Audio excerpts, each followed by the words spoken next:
우찌무라 간조 전집 제9권 제24부 인물 9번째 녹음. 기도드리고 녹음하겠습니다. 고마우신 우리 아버지 하나님의 은혜를 진심으로 감사드립니다. 사랑이신 하나님이신 것이 너무나 고맙습니다. 또 하나님을 제대로 믿으신 이 위대한 인물들은 생각이 우리와 달라서 자신들을 희생하며 위대한 뜻을 이루고 그리스도의 제자로서 살려고 몸부림친 것들을 생각하면 또 감사함이 넘칩니다. 조금이라도 이런 분들을 더 알고 배워서 우리 삶에 적용하는 귀한 주님의 백성 될 수 있도록 인도하여 주시옵소서. 주님, 이 리딩을 들으실 한 분의 형제, 한 분의 자매가 있어서 그들의 마음속에도 하루하루를 더 주님의 백성답게 살기를 결심하는 사람들이 많아졌으면 좋겠습니다.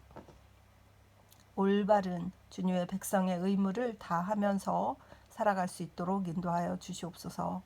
감사드리며 고마우신 우리 주 그리스도 예수님 이름 받들어 기도드렸사옵나이다. 아멘. 오늘은 평전 5번째, 그래서 스승입니다. 오늘은 길지 않게 이렇게 녹음을 하도록 하겠습니다. 한 2, 3분 저의 간단한 또 오늘의 하루 일과를 또 여기 기록하려고 합니다. 오늘은 응급실에서 하도 요즘 코로나 백신 때문에, 백시네이션이죠. 접종 때문에 간호사들이 많이 출장을 나가게 되어서 병실에서, 응급실에서 일할 사람이 엄청 없어요. 그래서 저도 이제 사실은 오늘 데이 오프를 해야 되는 날인데 그냥 제가 하루 근무를 더 하겠다 이렇게 신청을 했어요. 이제 이틀을 더 하겠다. 그래서 오늘 하고 내일, 그래서 이틀을 더 근무를 하겠다 이렇게 신청을 해서 이렇게 채워 넣고 있거든요. 그래서 이제 많은 널스들이 오버타임을 하고 있어요. 그러면 이제 사실 몸도 좀 피곤하고 또 나이 든 널스들이 많으니까 우리는 좀 쉬면서 해야 되는데 투덜투덜 하면서 이렇게 하고 있는데 너무 바쁘고 너무 아픈 환자들이 많은 하루였어요. 그래서 사실 좀 꾀가 나서 리딩을 하기 싫다는 생각이 들기도 했으나 위대한 인물들을 읽고 있는데 내가 나 자신을 좀 더 새롭게 하고 또 위대하신 분들을 배우고 좀 더 주님의 백성답게 살아야지, 앉아서 나 조금 피곤하다고 이 좋은 책을 안 읽다니 또 이렇게 스스로를 채찍질하면서 이렇게 왔습니다. 모두들 건강하시고 모두들 하루하루 자신을 이렇게 돌아보면서 더 위대하신 분들은 더 힘든 시절에 어떻게 그들의 그 삶을 주님께 바쳤나 이런 생각들을 하고 또 나는 지금 할 수 있는 것이 무엇인가 이런 생각들을 한다면 우리가 조금 더 겸손하게 이렇게 살아갈 수 있지 않을까 이런 생각을 좀 하는 그런 날이었습니다. 평전 스승 읽도록 하겠습니다. 크리스마스 야화 괄호 열고 나의 믿음의 스승 괄호 닫고 나는 지금의 훗가이도 대학의 전신인 구 삿포로 농학교 출신이기 때문에 나를 그 최초의 교장이었던 미국인 윌리엄 S. 클라크 선생의 제자 중의 하나로 손꼽는 사람이 많다. 그러나 그것은 사실이 아니다. 내가 처음으로 삿포로로 갔던 것은 1877년 가을이었는데 그때는 클라크 선생이 이미 미국으로 돌아가고 삿포로에는 안 계셨다. 그러므로 나는 한 번도 선생에게서 가르침을 받은 적이 없으며 선생과 나 사이에는 사제 관계가 한 번도 성립되지 않았다. 물론 나는 처음으로 삿포로 학교 재학 중에 신자가 되었기 때문에 선생에게서 간접적으로 영향을 받은 것은 사실이다. 내 손에 처음으로 들어온 영어 성서는 클라크 선생이 가지고 온 유명한 50권 중의 한 권이었다. 나는 또 선생이 기초한 유명한 기독교 신자의 맹약에 서명했던 사람 중에 하나였다. 나는 일본 초대 기독교 신자 중 클라크계에 속하는 사람이었음을 자인하며 그 사실을 큰 자랑으로 삼고 있다. 이처럼 나는 일본에서는 클라크 선생과 접촉하지 못했다. 그러나 미국에 있는 동안 한두 번 그의 집으로 선생을 방문한 적이 있다. 그때 나는 선생에게서 재미있는 체험담을 많이 들었다. 그러나 믿음에 대해서는 배운 바가 없다. 선생은 내가 방문하니 반겨주었다. 그러나 몸소 나를 가르쳐 주신 적이 없는 선생은 스승의 태도로 나를 대하시지는 않았다. 내가 미국에 머물러 있는 동안 마음 한 구석에 선생의 도움을 기대하고 있었지만 선생은 그때 이미 다른 사람에게 도움을 베풀 수 있는 자리에 있지 않았다. 도리어 내 편에서 선생에게 봉사하지 않으면 안 될 형편이었다. 선생은 내가 미국에 머무르는 동안 별세하였다. 그런데도 선생의 옛 친구 중에서 한 사람도 공중 앞에 일어서서 선생의 공적을 치하하여 유족을 위로해 주는 이가 없었다. 나는 더 이상 견딜 수가 없어서 무딘 펜을 들어 일본에서의 선생의 사업을 열거하여 아우트루크지에 투고하여 미국 사회에 선생의 업적을 대변해 주었다. 그러나 뜻밖에도 나는 독자들에게서 격렬한 반대의 편지를 받고 그 답변에 궁해서 괴로워한 적이 있다. 선생이 그 말년에 가서 미국 사회에서 얼마나 시르에 빠져 있었던가는 이 사실 한 가지만으로도 능히 짐작할 수 있다. 이리 참으로 가슴이 아팠다.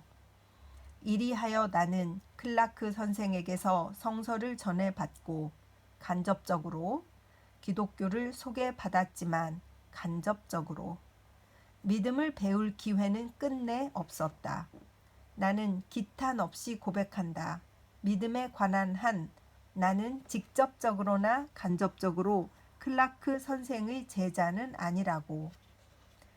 나의 믿음의 스승은 따로 있다. 그 사람은 클라크 선생의 동창이었던 엠허스트 대학 총장 줄리어스 H. 실리 선생이었다.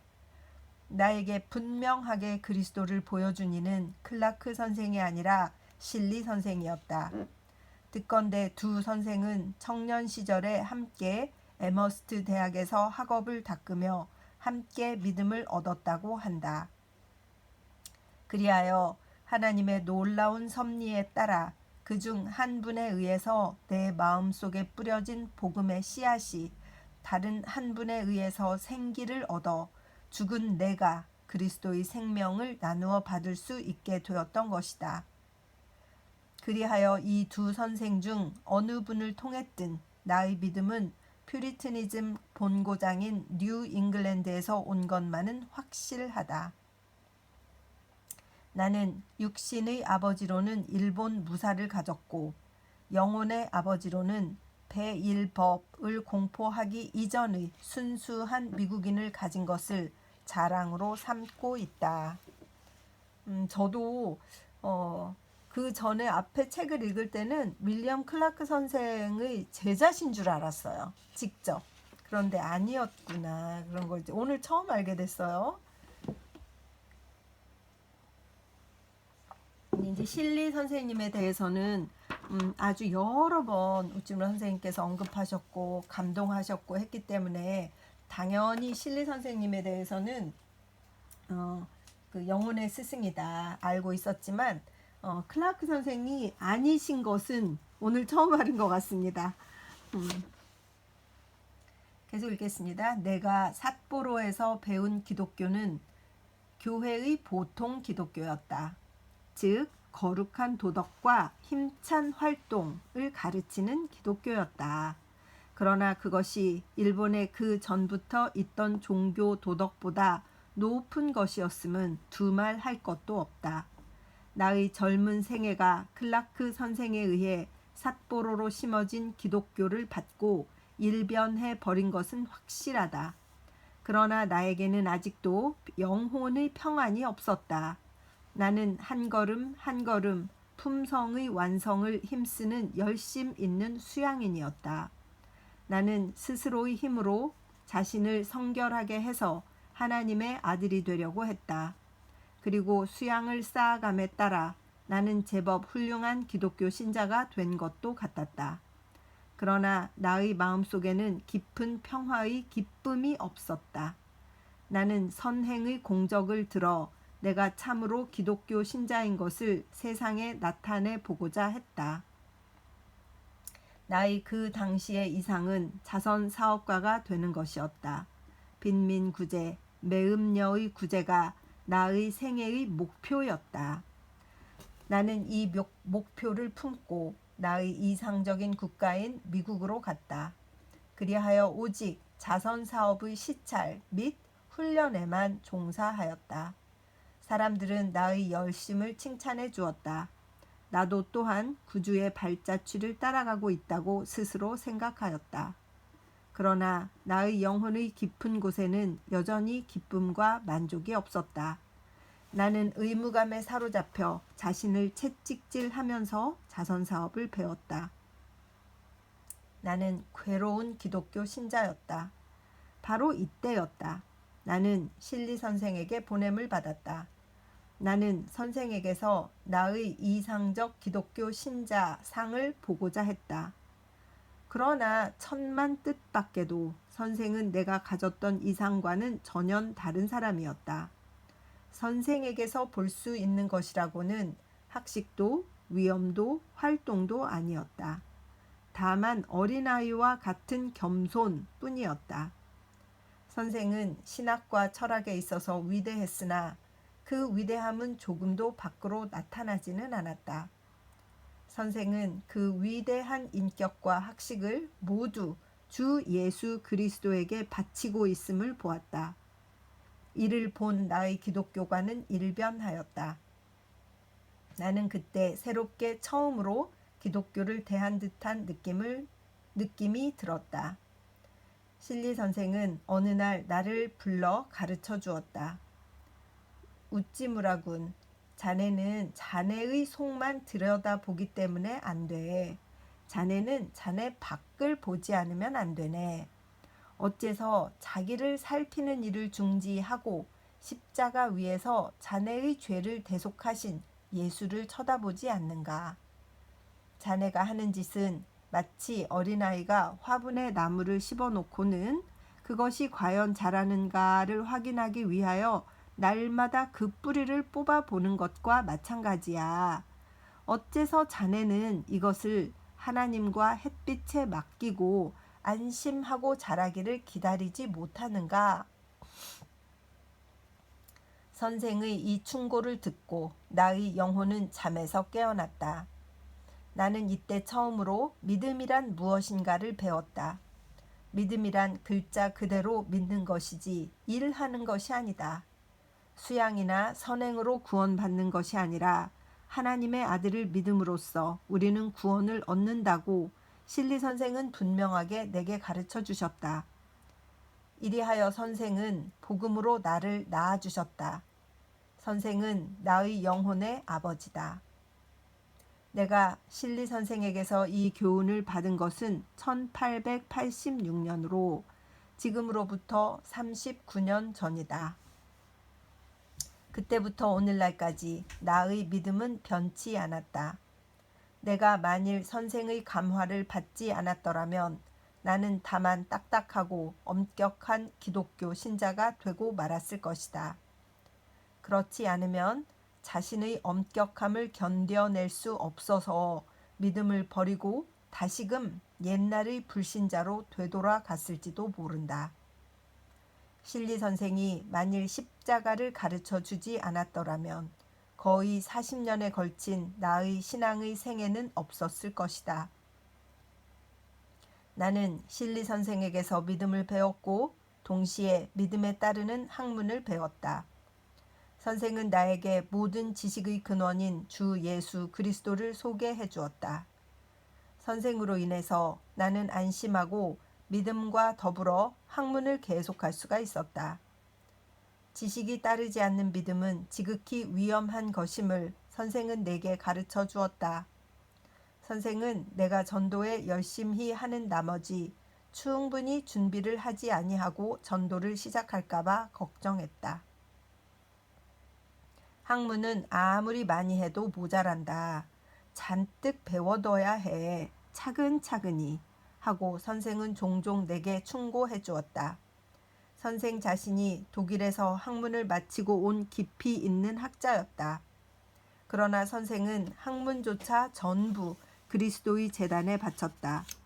그러므로 성결케 된 학문이었으며 깊이가 있는 만큼 아름다웠다. 나는 세월이 흘러도 실리 선생을 잊을 수 없다. 내가 일본에서 하는 사업을 보고하겠다고 떠나오면서 선생에게 약속하였다. 그런데 나는 주님의 나라에서 선생과 다시 만날 때 제일 먼저 선생에게 나의 전도 보고를 하려고 벼르고 있다. 내가 취한 방법이 어쩌면 선생에게는 못마땅한 점이 있을는지도 모른다. 그러나 내가 전한 복음은 선생에게서 바로 받은 복음이므로 이에 대해서만은 나는 선생에게서 만강의 칭찬을 들으리라고 기대하고 있다. 1925년 12월 성서지 영구. 정말 아름답네요. 아름답고 또 부끄럽고 그렇습니다.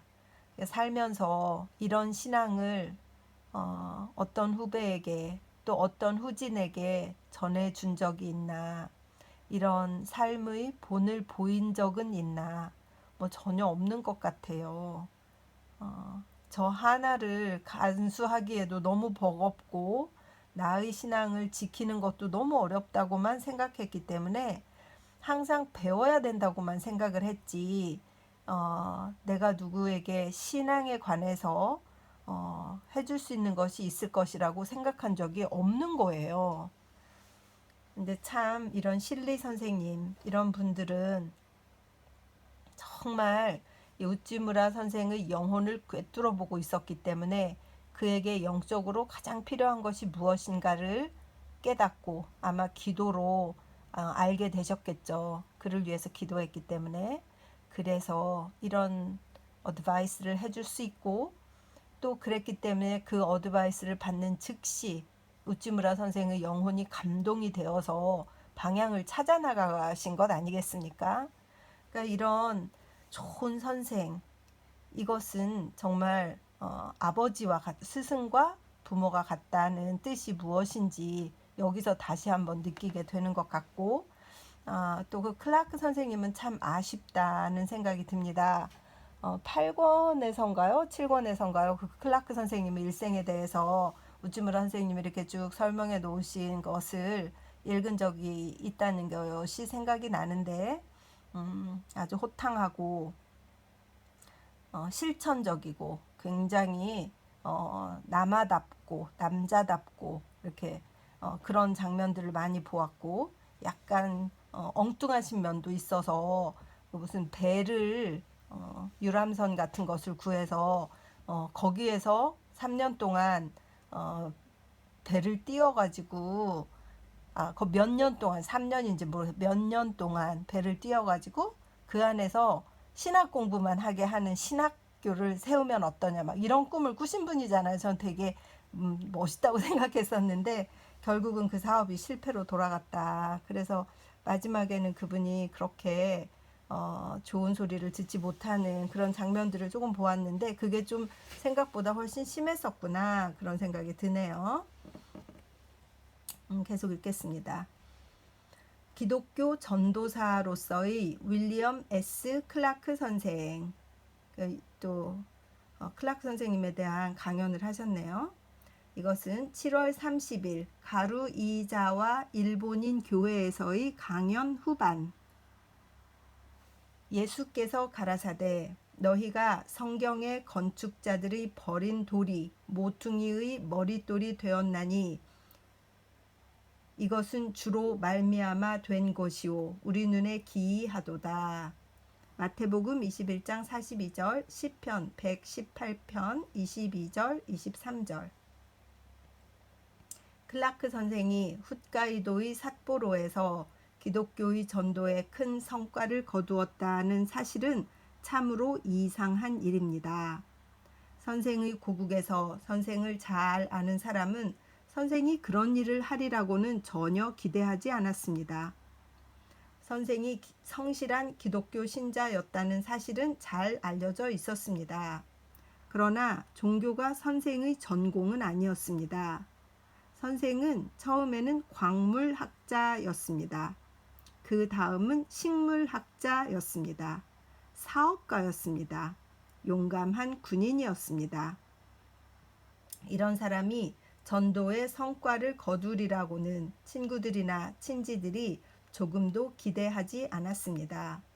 그렇기 때문에 선생이 삿포로에서 몸은 일본 정부의 메인 교사였음에도 불구하고 직업적 전도사도 도저히 할 수 없을 정도의 전도에 큰 성과를 올렸다는 말을 듣고 선생을 아는 사람은 모두 깜짝 놀랐습니다. 그래?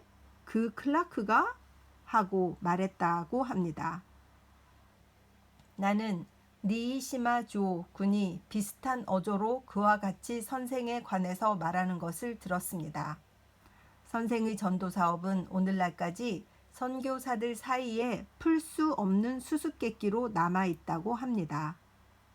이 박물학자가, 군인이, 실업교육가가 일본에 상륙하자마자 곧 성서 출판사에 가서 50권의 영어 성서를 구입했던 일이나 개척사 장관 구로다 기요다카가 윤리교육 방침을 질문했을 때 나의 도덕으로 말하면 기독교다. 나더러 윤리 도덕을 가르치라면 기독교를 가르치는 수밖에 다른 방법이 없다. 나더러 기독교를 가르치지 말라고 하면 윤리를 가르치라고 명하지 말아라 하고 단언한 것이나 마침내 은밀히 허가를 얻어 학생들에게 전도를 시작하여 삿포로 체류 8개월 동안 하루도 거르지 않았던 일 등 이 모두 대전도자나 할 수 있는 일입니다.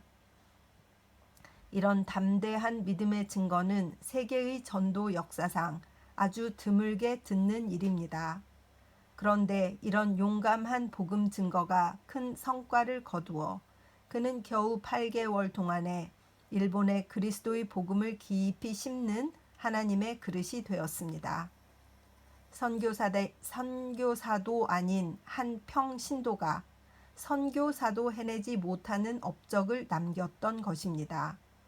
참으로 큰 기적입니다. 클라크 선생 자신이 이 사실을 잘 알고 있었습니다. 맨 앞에 인용한 성서 구절이 선생이 가장 좋아하는 성구였습니다. 이것은 주께서 하시는 일이요 우리 눈에는 기이하도다. 선생도 자기가 한 일에 대해서 놀랐습니다.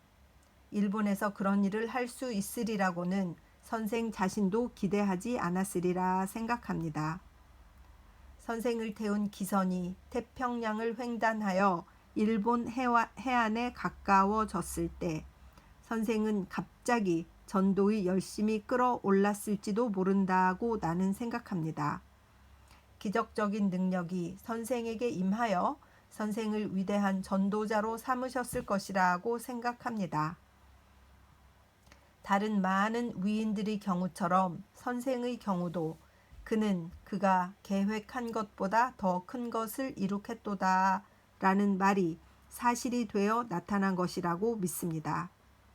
그러므로 일이 다 성취된 후에 뒤를 돌아보고 선생도 또한 이렇게 말했을 것입니다. 여호와여, 영광을 우리에게 돌리지 마옵소서. 우리에게 돌리지 마옵소서. 오직 주의 인자하심과 진실하심을 인하여 주의 이름에 돌리소서. 시편 115편 1절.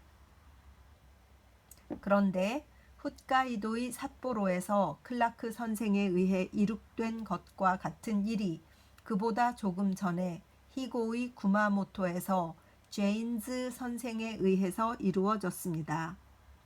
제인즈 선생도 역시 클라크 선생과 마찬가지로 미국의 군인이며 선교사로서가 아니라 호소가와 후작이 설립한 구마모토 영어학교의 평교사로 초빙되어 교편을 잡고 있었습니다.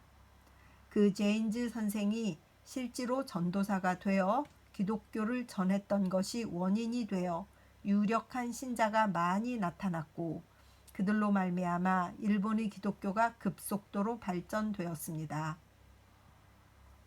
에비나 단조, 오사키 히로미치, 가네모리 스론 같은 여러 대가를 배출한 것이 바로 이 제인즈 선생이었습니다.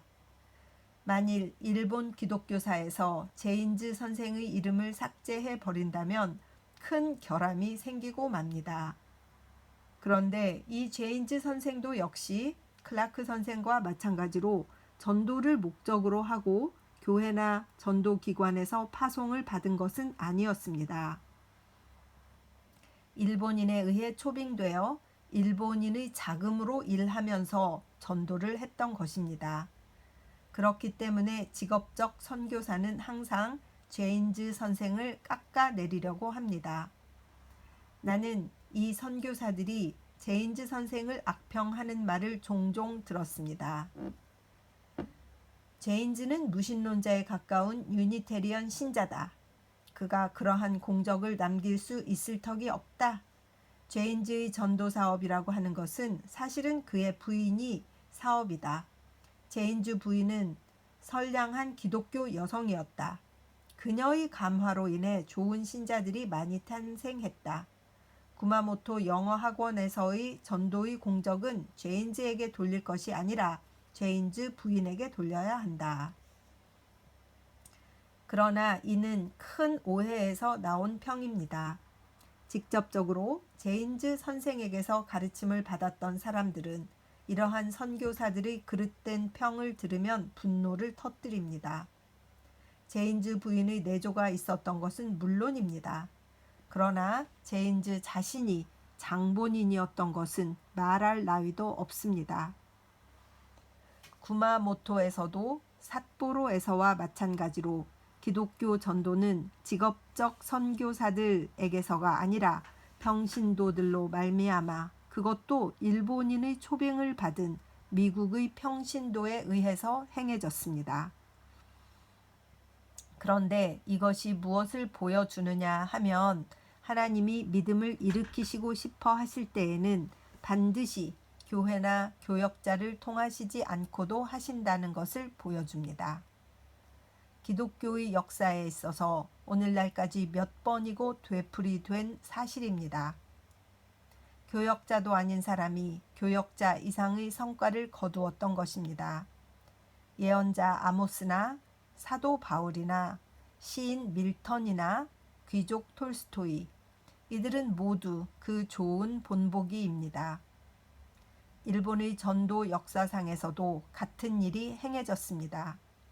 일본의 기독교는 주로 직업적 선교사들을 통해서가 아니라 평신도들을 통해서, 그것도 일본인이 초청한 외국의 평신도들을 통해서 이루어졌다고 하는 것은 참으로 감사한 일입니다. 그러므로 이는 직접 하나님께서 주신 일본인의 기독교입니다. 이 점에 있어서 일본은 중국이나 인도와는 다릅니다. 중국이나 인도의 기독교는 외국 선교사들을 통해서 전파되었고 그들에 의해서 유지되어가는 기독교입니다. 그렇기 때문에 비록 선교사들이 모두 오늘 당장 일본에서 떠나간다 하더라도 일본의 기독교는 망하지 않습니다.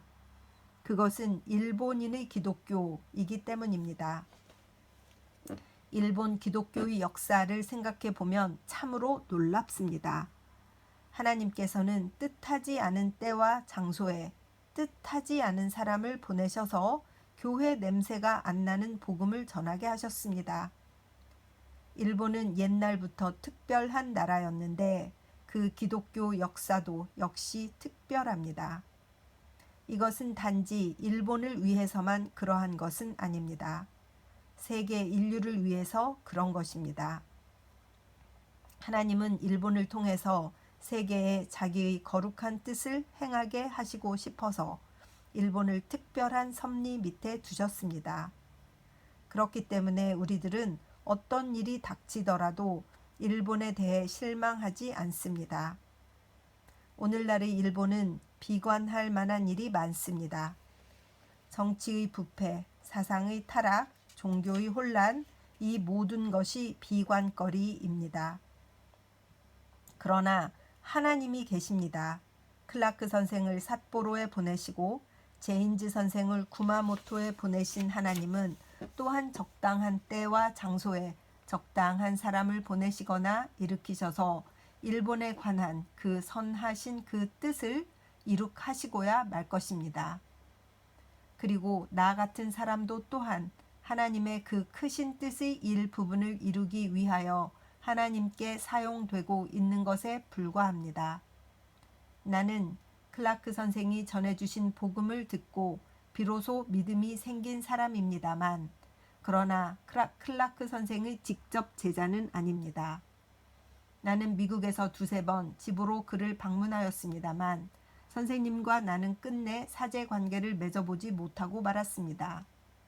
그런데 하나님의 뜻을 따라 내가 선생이 전한 복음을 가장 널리 일본에 전파하는 사명을 짊어지게 되었습니다. 선생은 나보다 나은 좋은 제자들을 많이 일본에 갖고 계셨습니다.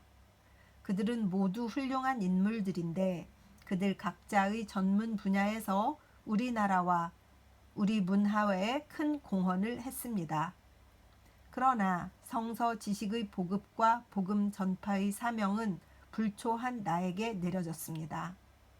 이것은 내가 자진해서 선택한 직무는 아닙니다. 아니할 수 없어서 된 것입니다. 만일 클라크 선생이 후계자를 지정했다면 결코 나를 지정하지 않았을 것입니다. 아마 교회나 전도 기관이 선생의 전도를 달갑게 여기지 않았듯이 나의 전도를 그렇게 달갑게 생각지 않았을 것입니다. 선생의 경우와 마찬가지로 나의 경우에도 부득이한 것이었습니다. 하나님이 억지로 떠맡기신 것입니다. 안팎의 형편이 나로 하여금 어쩔 수 없이 이 임무를 맡도록 만들었습니다. 나도 역시 바울과 같이 그리스도에게 사로잡혔습니다. 빌립보서 3장 12절. 전도에 있어서 이 사실을 분별하지 못하고 전도자의 동기나 인물의 크기만을 따지는 사람은 정당한 평가를 내릴 수 없게 마련입니다. 뭐? 그 클라크가? 뭐? 그 제인즈가? 뭐? 그 으찌무라가? 그놈이 뭘 한다고? 그렇습니다. 그놈은 아무것도 못합니다. 그러나 하나님이 그를 사용하실 때는 아무리 큰일이라도 해낼 수 있습니다. 바울이 누구냐? 아볼로가 누구냐? 클라크는 누구냐? 제인즈는 누구냐? 다만 하나님이 택한 그릇일 따름입니다. 하나님에게 사용되면 질그릇이라도 금그릇이나 은그릇이 못하는 일을 해낼 수 있습니다. 이렇게 볼 때 전도에 관하여 전도자의 인물을 비평한다는 것이 얼마나 어리석은 일인가를 알 수 있습니다. 클라크 선생의 명예는 기꺼이 하나님께 사용되어 그 사명을 다했다는 데 있습니다. 사실은 인간의 명예치고 이보다 더 큰 명예는 없습니다. 집 짓는 사람이 버린 돌이 집 모퉁이의 머릿돌이 되었습니다. 이것은 주께서 하시는 일이요 세상 사람의 눈에는 기이하게 여겨질 것입니다. 그러나 기이할 것도 없습니다. 하나님은 이런 방법으로 항상 세상을 구원하시기 때문입니다. 1926년 10월 성서지 연구.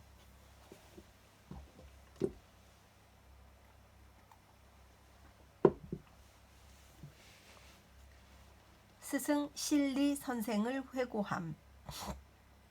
나는 전에 선생에게 대학 정비에 관한 선생의 방침은 어떤 것인가를 물어본 적이 있다. 선생은 대답하기를 나에게는 방침이란 게 따로 없어. 나의 하나님이 날마다 나를 가르쳐 주시고 인도해 주신다고 하였다. 선생이 처음 앰허스트 대학 총장이 되자 사람들은 선생이 학문에는 능할지 몰라도 세상 물정에는 어두울 것이라고 해서 학교의 장래를 크게 우려하였다. 선생은 자금을 모집할 줄도 모르며 부호들을 대접하는데도 서툴렀다. 그런데도 선생이 재직하는 동안 앰허스트 대학은 장족의 발전을 했다. 학교 건물의 증축, 강좌의 증설 등 모두 전에 볼 수 없던 것이었다. 선생은 성서를 믿는데 그것은 아버지의 유언을 믿는 것보다도 더하였다. 다음 성구는 참으로 선생이 대학을 정리하는 비결이었음에 틀림없다. 아무것도 염려하지 말고 오직 모든 일에 기도와 간구로 너희 구할 것을 감사함으로 하나님께 아뢰라. 나는 어느 날 밤 선생의 집을 방문하였다. 그때 선생은 혼자 어느 서재에 있었다. 나를 이끌어 선생과 마주 앉혔다. 선생은 벽에 걸린 한 여인의 초상화를 가리키며 저 사람은 나의 사랑하는 아내다. 5년 전에 나를 떠나갔다. 지금은 천국에서 내가 오기를 기다리고 있다고 말하였다. 말을 끝맺을 때 독수리 같은 선생의 눈이 눈물로 글썽거렸다. 선생은 우리가 내일이 있다는 것을 의심치 않듯이 내세의 존재를 의심치 않고 믿었다. 나는 그때 처음으로 내세가 실제한다는 것을 확인하였다. 내가 선생과 작별한 지 언 11년. 지금은 선생도 벌써 이 세상 사람이 아니고 선생이 그리워하던 성결한 고향으로 가시고 말았다. 그러나 지금도 세상에 살면서 어려운 고비를 겪을 때마다 나는 종종 선생의 모습이 눈앞에 떠오른다. 그리하여 수십 년 전에 매사추세츠 주의 한 마을에서 나를 가르쳐 주었듯이 지금도 나를 이끌어 주고 있는 선생의 환영을 본다. 1899년 1월 도쿄 독립잡지. 그래서 오늘은 여기까지 읽도록 하겠습니다. 언제나 우찌무라 선생님은 그 클라크 선생님과 실리 선생님을 그 마음속에 영원한 스승으로 구체적으로 이렇게 늘 언급하시는 그런 모습을 볼 수 있어서 참 우찌무라 선생님이 그래도 행복하신 분이었다. 이런 스승을 만날 수 있었던 것이 한 인간에게 얼마나 큰 영향이 되고 행복인가 하는 생각이 들고, 인간으로 태어나서 적어도 한 사람에게라도 이런 영향을 끼칠 수 있다면 그 인생이 얼마나 이 땅에 온 보람을 다하는 것인가 라는 그런 생각이 듭니다. 저희 리딩을 통해서 어느 한 분이라도 제가 죽은 다음에라도 리딩을 어쩌다가 만나시는 분이 우찌무라 선생님의 이 귀한 글들을 통해서 하나님께 다 가까이 나아가는 계기가 된다면 저 또한 역시 이 땅에 와서 살고 살아있는 동안에 남긴 한 가지 이 족적이 되지 않을까, 발자취가 되지 않을까 하는 그런 설레임이 있는 그런 리딩이었습니다. 기도드리겠습니다. 주님 은혜를 감사드립니다. 우리가 이 땅에 와서 하나님의 백성으로 살면서 하나님께서 맡겨주시는 일 한 가지를 하고 하나님께 돌아가는 귀하고 귀한 기회를 주시는 것을 감사드립니다. 클라크 선생이 그랬고 또 실리 선생이 그랬던 것처럼 우찌무라 간조 선생님의 인생에 큰 영향을 끼친 이 두 분의 스승, 이런 분들처럼 하나님께서 딱 집어서 그 많은 미국인들 중에서 딱 뽑으셔서 일본으로 보내셔서 우찌무라 간조를 탄생시키는 이러한 과정들을 생각할 때에 우리가 언제 어디서 누구를 만날지 모르지만 언제나 하나님께서 우리에게 주신 사명이 있다는 것을 생각하고 그 사명에 성실함으로 하루하루를 살아가는 귀한 자들 될 수 있도록 도와주시옵시기를 간절히 바라고 기도드립니다.